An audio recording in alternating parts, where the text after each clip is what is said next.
Hi, ഇന്ന് psychology exam നിങ്ങളെല്ലാവരും എഴുതിയിട്ടുണ്ടാവും. Category 1-ൽ ഒരു മിക്സഡ് രീതിയിലുള്ള, ഞാൻ നേരത്തെ പറഞ്ഞു കാറ്റഗറി 2-നേക്കാൾ കൂടുതൽ ടഫായിട്ടുള്ള ക്വസ്റ്റ്യൻസ് ആണ് കാറ്റഗറി 1-ൽ വന്നിട്ടുള്ളത്. നമുക്ക് ഏതായാലും ക്വസ്റ്റ്യൻസ് ഒന്ന് നോക്കാം. അതിനു മുമ്പ് കഴിഞ്ഞ വീഡിയോയിൽ നമ്മൾ ചെയ്ത, അതായത് കാറ്റഗറി 2-ൽ ചെയ്ത വീഡിയോയിൽ ചില മിസ്റ്റേക്കുകൾ വന്നിട്ടുണ്ട്. അത് ഞാൻ ഇവിടെ സൂചിപ്പിക്കുകയാണ്. അതിൽ രണ്ടാമത്തെ ചോദ്യത്തിൽ നമ്മൾ പറഞ്ഞിരുന്നു കൺസ്ട്രക്റ്റീവ് കൺസെപ്റ്റിലെ കൺസ്ട്രക്റ്റിവിറ്റി ലേണിംഗ് ആണ് എന്ത് ഉത്തരമായിട്ട് പറഞ്ഞിരുന്നത്. റിയലി നോക്കൂ, ഇതെന്താണ്, എല്ലാ വിദ്യാർത്ഥികളും ദൈനംദിന കാര്യങ്ങൾ വിലയിരുത്തി, അതായത് കുട്ടികൾ സ്വയം കാര്യങ്ങൾ അവരുടെ ഡയറിയിൽ രേഖപ്പെടുത്തുന്നു. എന്നിട്ടാണ് അവരെന്ത് ചെയ്യുന്നത്, പഠനം ലേണിംഗ് നടത്തുന്നത്. അപ്പോൾ ഇവിടെ കുട്ടികൾ ഒരു മെറ്റാ കൊഗ്നിഷൻ അല്ലേ നടത്തുന്നത്, സ്വയം തങ്ങളുടെ ചിന്തകളെക്കുറിച്ച് ചിന്തിക്കുക അല്ലേ, അതാണ് എന്ത് മെറ്റാ കൊഗ്നിഷൻ മെത്തേഡ് ഉദ്ദേശിക്കുന്നത് കേട്ടോ. അപ്പോൾ ഓപ്ഷൻ എ ആണ് കറക്റ്റ് ആൻസർ. അതുപോലെ മൂന്നാമത്തെ ചോദ്യം അവിടെയും മാറിയതാണ്, സൈക്കോ ഡൈനാമിക് എന്ന് പറഞ്ഞത്, അതായത് സൈക്കോ അനലിറ്റിക്കിൻ്റെ മറ്റൊരു പേരാണ് എന്ത് സൈക്കോ ഡൈനാമിക്. അപ്പോൾ ഇവിടുത്തെ ഓപ്ഷൻ ബി ആണ് കറക്റ്റ് ആൻസർ. നമ്മൾ പറഞ്ഞത് എ ആയിരുന്നു, അതൊന്ന് ശ്രദ്ധിക്കാം.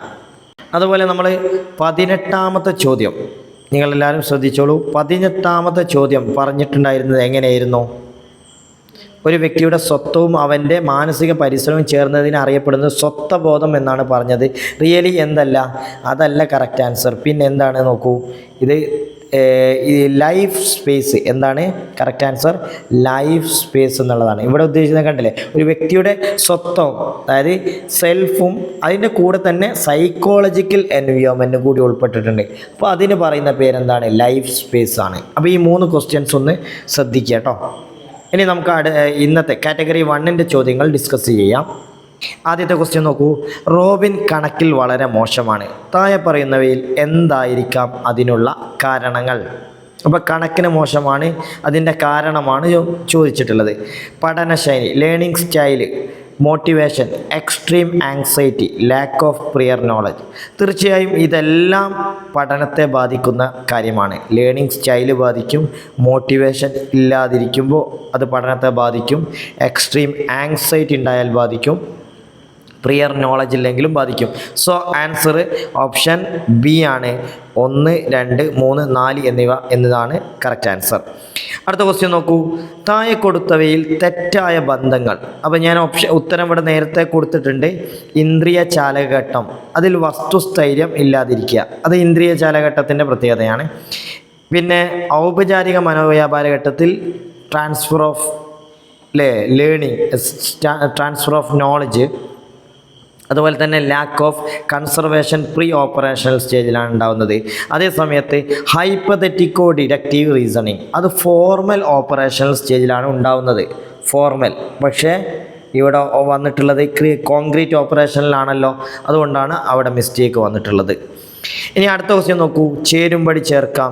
ഇതെങ്ങനെയാണ് നോക്കൂ, സ്കീമ ആരുടേതായിരുന്നു, സ്കീമ പിയാഷയുടേതാണ് അല്ലേ. അതുപോലെ തന്നെ ലാംഗ്വേജ് അക്വിസിഷൻ ഡിവൈസ്, അതാരുടേതാണ്, ചോംസ്കിയുടേതാണ്.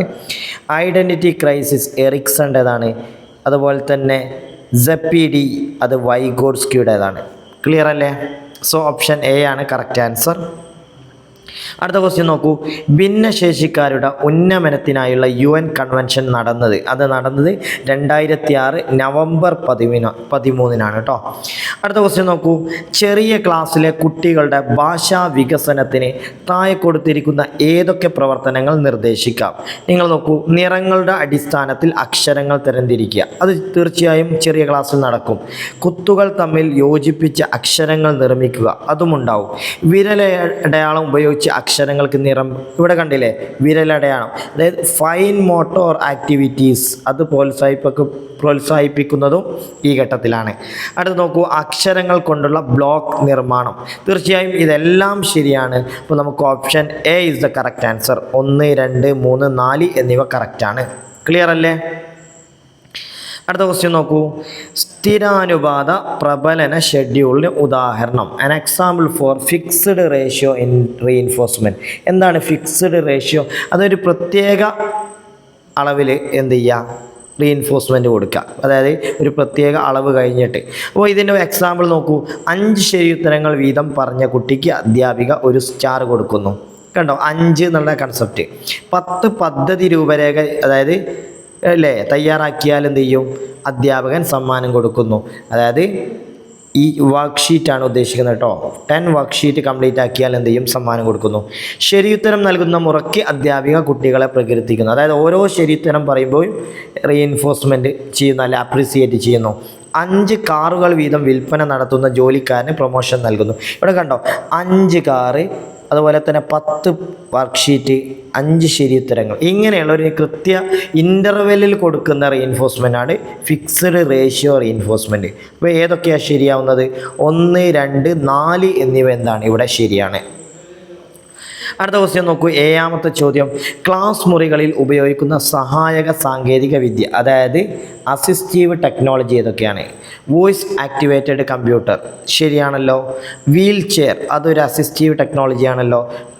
വലിയ പ്രിൻ്റുകളോട് കൂടിയ പുസ്തകം അതും അസിസ്റ്റീവാണ്. അപ്പോൾ തീർച്ചയായും ഓപ്ഷൻ ഡി ആണ് കറക്റ്റ് ആൻസർ, മുകളിൽ പറഞ്ഞവയെല്ലാം. 8ാമത്തെ ചോദ്യം നോക്കൂ. സാൻമാർഗിക വികസന തത്വത്തിലെ പ്രീ കൺവെൻഷനൽ കാലം ഏത് കാലയളവിലാണ്? അതായത് പ്രീ കൺവെൻഷനൽ സ്റ്റേജ് ഏത് ഘട്ടത്തിലാണ്? അത് 4 മുതൽ 10 വയസ്സ് വരെയുള്ള ഘട്ടമാണ്. 4 മുതൽ 10 വയസ്സ് വരെയാണ് ഇതിൻ്റെ ആൻസർ. ഓക്കെ, നമുക്ക് അടുത്ത ചോദ്യം നോക്കാം. 9ാമത്തെ ക്വസ്റ്റ്യൻ, ജാമറ്റ് എന്ന കുട്ടിയുടെ കാഴ്ചയിൽ നിന്ന് പാവയെ മാറ്റിയപ്പോഴേക്കും ജാമറ്റ് പാവയെ പൂർണ്ണമായും മറന്നുപോയി. പിയാഷയുടെ അഭിപ്രായത്തിൽ ഏത് ഘട്ടത്തിലാണ്? ഔപചാരിക മനോവ്യാപാര ഘട്ടം, മൂർത്ത മനോവ്യാപാര ഘട്ടം, ഇന്ദ്രിയ ചാലകഘട്ടം, പ്രാഗ് മനോവ്യാപാര ഘട്ടം.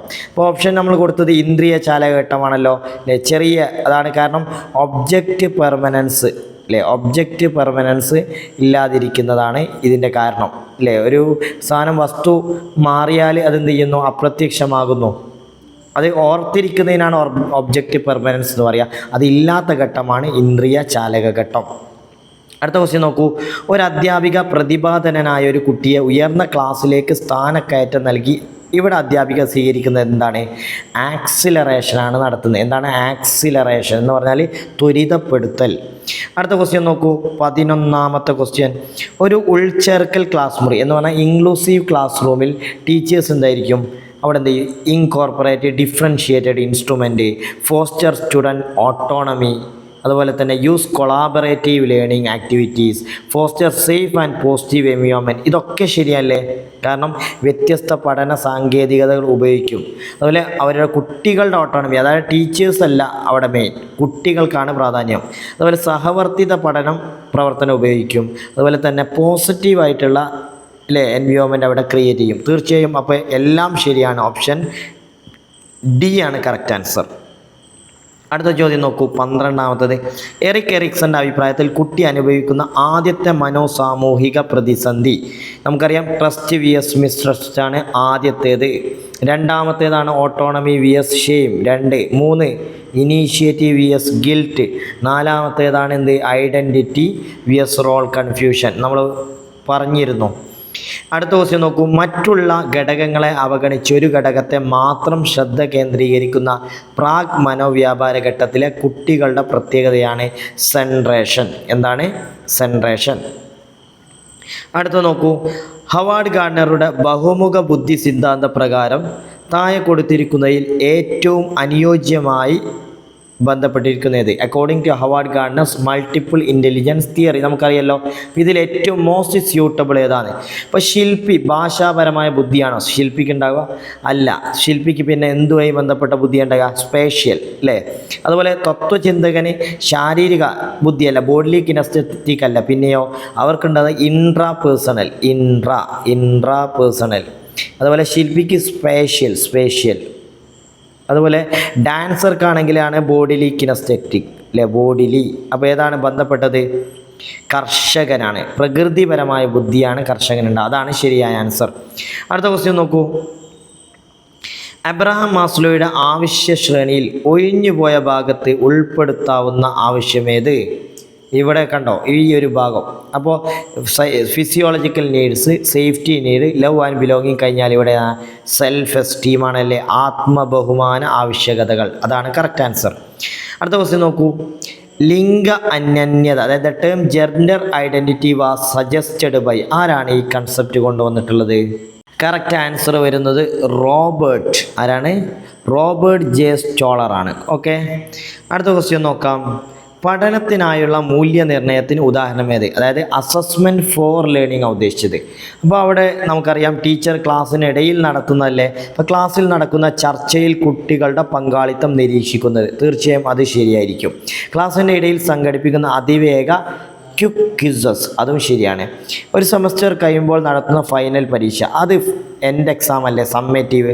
കുട്ടികൾ പ്രത്യേക ഘട്ടത്തിൽ നടത്തിയ പ്രവർത്തനങ്ങളടങ്ങിയ പോർട്ട്ഫോളിയോ. അപ്പോൾ ഇവിടെ നോക്കൂ, 1, 2, 4 എന്ന് നമുക്ക് പറയാൻ പറ്റില്ല, കാരണം അങ്ങനെ ഒരു ഓപ്ഷൻ ഇല്ല. അപ്പോൾ തീർച്ചയായും ഉത്തരം ഓപ്ഷൻ സി ആണ്. 1ഉം 2ഉം കറക്റ്റാണ്. 1ഉം 2ഉം കറക്റ്റാണ്. ഓക്കെ, അടുത്ത ക്വസ്റ്റ്യൻ നോക്കൂ. കണ്ടീഷനിങ്ങിന് ശേഷമുള്ള ബന്ധത്തെ സൂചിപ്പിക്കുന്ന ശരിയായ വാചകം, അല്ലേ? നമ്മൾ കണ്ടീഷനിങ് പഠിച്ചിട്ടുണ്ടാവും. അതിൽ കണ്ടീഷനിങ് ശേഷമുള്ളത് എന്താണ്? അതായത് ആദ്യം ഫുഡ് കാണുമ്പോൾ നായക്ക് സലൈവ് ഉണ്ടാവുന്നതാണ് കണ്ടീഷനിങ് മുമ്പുള്ളത്. പക്ഷേ പിന്നീട് കണ്ടീഷനിങ്ങിന് ശേഷം എന്താ? മണിനാദം കേൾക്കുമ്പോൾ എന്ത് സലൈവ് ഉണ്ടാവുന്നു, അതല്ലേ? അപ്പോൾ ഏതാണ് ശരിയായത്? ഓപ്ഷൻ സി അല്ലേ? അടുത്ത ക്വസ്റ്റ്യൻ നോക്കൂ. കുട്ടികളുടെ പേശീചാലക വികാസത്തിന് ഉദാഹരണം, അതായത് മോട്ടോർ ആക്ടിവിറ്റി ഏതാ? ഈറ്റിംഗ് സോളിഡ് ഫുഡ്, അത് മോട്ടോർ ആക്ടിവിറ്റി ആണോ? ഫീൽ സാഡ്, ദുഃഖം ഫീൽ ചെയ്യുന്നത്. സ്റ്റാർട്ടഡ് ഐഡൻറ്റിഫൈയിങ് കളേഴ്സ്, അല്ലേ? കളർ ഐഡൻറ്റിഫൈ ചെയ്യുക. ഇതിൽ അതുപോലെ started walking at the age of 1.5 years, ഏത് സമയത്താണ്? ഏതായിരിക്കും മോട്ടോർ ആക്ടിവിറ്റി എന്ന് നമുക്ക് അറിയാൻ പറ്റുക? തീർച്ചയായും അല്ലേ, ഏതാണ്? Started walking at the age of 1.5 years, ഇതല്ലേ ഒരു മോട്ടോർ ആക്ടിവിറ്റി ആയിട്ട് നമുക്ക് പറയാൻ പറ്റുക? ക്ലിയർ അല്ലേ? ഈറ്റിംഗ് ഒക്കെ നമുക്ക് എന്ത് ചെയ്യാം?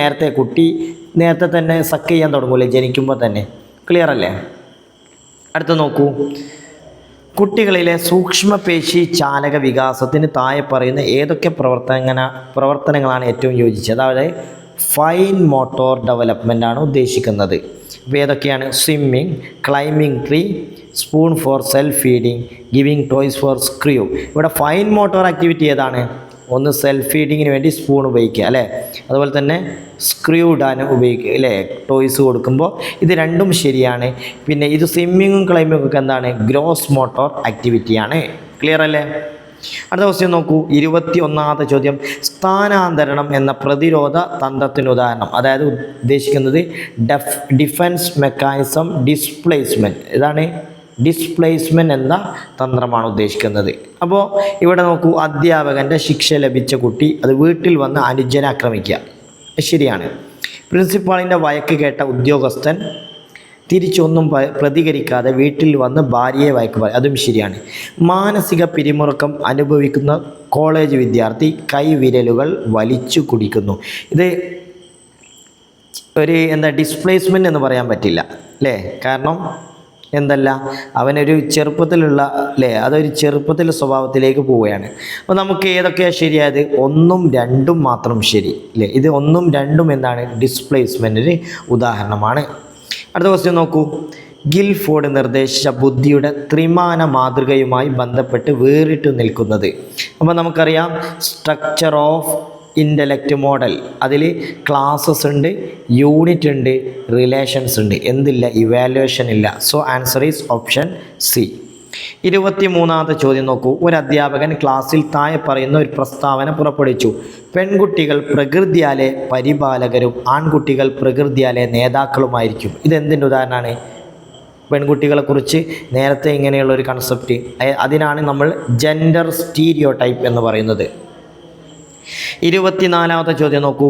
സ്കൂളിലേക്കുള്ള തൻ്റെ ആദ്യ ദിനത്തിൽ റോബൻ ഒന്നിനു പിറകെ ഒന്നായി 3 കുട്ടികളെ കണ്ടു. 3 പേരും റോബനെ നോക്കി ചിരിച്ചു. ഈ സ്കൂളിലെ കുട്ടികളെല്ലാം നല്ല സുഹൃത്തുക്കളാണെന്ന നിഗമനത്തിൽ റോബൻ എത്തിച്ചേർന്നു. ഇത് ഏത് തരം ചിന്തയാണ്? അതായത് സ്പെസിഫിക് ആയ കാര്യത്തിൽ നിന്ന് ജനറലിലേക്ക് പോകുന്നു, അല്ലേ? ഇതിന് നമ്മൾ പറയുന്ന പേരാണെന്ത്? ഇൻഡക്റ്റീവ് റീസണിങ് അല്ലെങ്കിൽ ആഗമന ചിന്ത. അടുത്ത ക്വസ്റ്റ്യൻ നോക്കി. 25. നല്ല കുട്ടി എന്ന് കേൾക്കുവാനായി, അതായത് ഗുഡ് ബോയ് എന്ന കൺസെപ്റ്റ്, അതിൽ കോൾബർഗിൻ്റെ ഏത് മോറൽ ഡെവലപ്മെൻറ്റിലാണ് വരുന്നത്? ഏത് സ്റ്റേജിലാണ്? അതേതാണ്?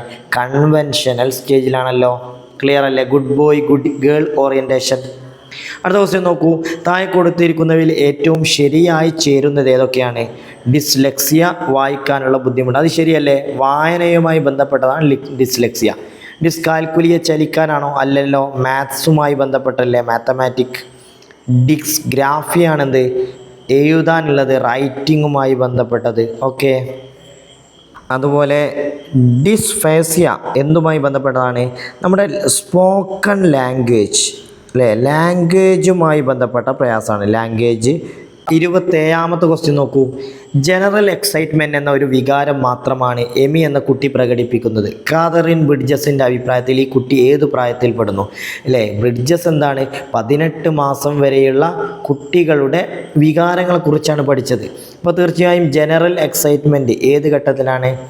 ഇൻഫാൻസിയിൽ ഉണ്ടാവുന്ന ഒരു വികാരമാണ്. അടുത്ത നോക്കൂ. 28 ഫ്രോയിഡിൻ്റെ അഭിപ്രായത്തിൽ ലിംഗ അനന്യത, അതായത് ജെൻഡർ ഐഡൻറ്റിറ്റി ഡെവലപ്പ് ചെയ്യുന്നത് ഏത് ഘട്ടത്തിലാണ്? ഫാലിക് സ്റ്റേജിലാണ്. ഏതാണ്? ഫാലിക് സ്റ്റേജിലാണ്. ഓക്കെ. അടുത്ത നോക്കൂ. തൻ്റെ പാവയോട് 4 വയസ്സ് പ്രായമുള്ള കുട്ടി സംസാരിക്കുകയും കഥകൾ പറഞ്ഞു ഉറക്കാൻ ശ്രമിക്കുകയും ചെയ്തു. അതായത് പാവയ്ക്ക് മനുഷ്യൻ്റെ അല്ലെങ്കിൽ ജീവനുള്ളതിൻ്റെ സ്വഭാവം ഉണ്ട് എന്ന് കുട്ടി വിചാരിക്കുന്നു. അതിനാണ് ആനിമിസ്റ്റിക് തോട്ട് എന്ന് പറയാം. 30ാമത്തെ അവസാനത്തെ ചോദ്യം. പ്രീ പ്രൈമറി ക്ലാസ്സിൽ പഠിക്കുന്ന ടോമി കരഞ്ഞുകൊണ്ടിരിക്കെ മിഠായി കണ്ട ഉടനെ പെടുന്നതിനെ കരച്ചിൽ നിർത്തി. അല്ലേ, പെട്ടെന്ന് കരച്ചിലായിരുന്നു, അത് നിർത്തിയിട്ട് എന്ത് ചെയ്തു? അല്ലേ, ചിരിക്കാൻ ആരംഭിച്ചു. ഇത് കുട്ടിയുടെ എന്താണ് ഉദ്ദേശിക്കുന്നത്? കുട്ടികളുടെ ഇമോഷൻസ് എന്താണ്? ട്രാൻസിറ്ററിയാണ്, അതായത് പെട്ടെന്ന് ചഞ്ചലമായിട്ട് മാറുന്നതാണ്. ക്ലിയർ അല്ലേ? സോ ഇത്രയും ചോദ്യങ്ങളാണ് നമ്മൾ ഈ വീഡിയോയിൽ പറയുന്നത്. ഉപകാരപ്പെട്ടു എന്ന് വിചാരിക്കുന്നു.